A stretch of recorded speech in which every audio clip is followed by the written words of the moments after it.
Hello viewers, আমি প্রিয়াঙ্কা। তোমরা দেখছো প্রিয়াঙ্কা সরকার ভ্লগস। অন্য দিনের মতনও দারুণ স্বাদের রেসিপি নিয়ে চলে এসেছি।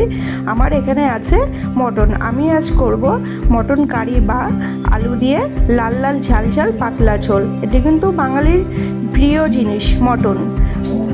তাহলে চলো কথা না বাড়িয়ে রেসিপিটি শুরু করা যাক। আমার এখানে আছে 2 কিলো মটন, তার সাথে কতগুলো মেটে আছে। মেটে খেতে দারুণ লাগে, সেই জন্য বেশি করে মেটে নিয়ে আসা হচ্ছে। আর এইদিকে মটনগুলোকে একটু হলুদ, লবণ আর সরিষার তেল দিয়ে মাখিয়ে প্রেশার কুকারে দিয়ে দিয়েছি। 3 থেকে 4টে সিটি দিয়ে নেব। এবার কড়াইতে দিয়েছি সরিষার তেল। সরিষার তেলটা গরম হলে তার ভিতরে জিরে, তেজপাতা আর একটু চিনি দিয়ে দিয়েছি। চিনিটা দিলে তেলের উপরে কালারটাও আসে ভালো, আর চিনি দিলে টেস্টটা আসে, সেই জন্য। তার ভিতরে দিয়ে দিয়েছি কুচানো পেঁয়াজ। পেঁয়াজটা একটু ভালো করে লাল লাল করে ভেজে নেব।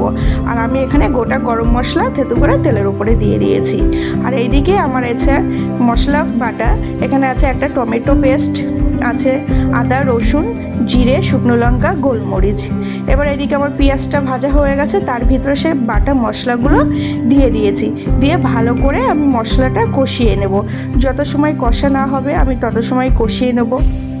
তার ভিতরে অ্যাড করে দিলাম একটু হলুদ, লবণ আর মিট মশলার গুঁড়ো দিয়ে আবারও কিছু সময়ের জন্য আমি মশলাটা কষিয়ে নেব।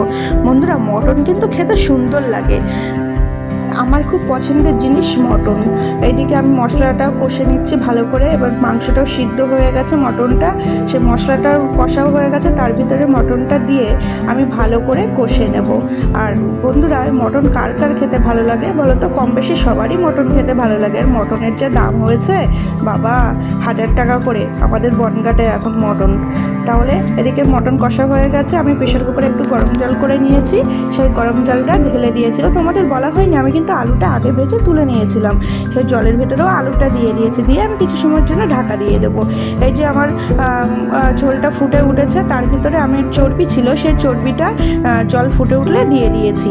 দিয়ে আবারও কিছু সময়ের জন্য আমি ঢাকা দিয়ে দেবো, যাতে আমার চর্বিটাও সিদ্ধ হয়ে যায়।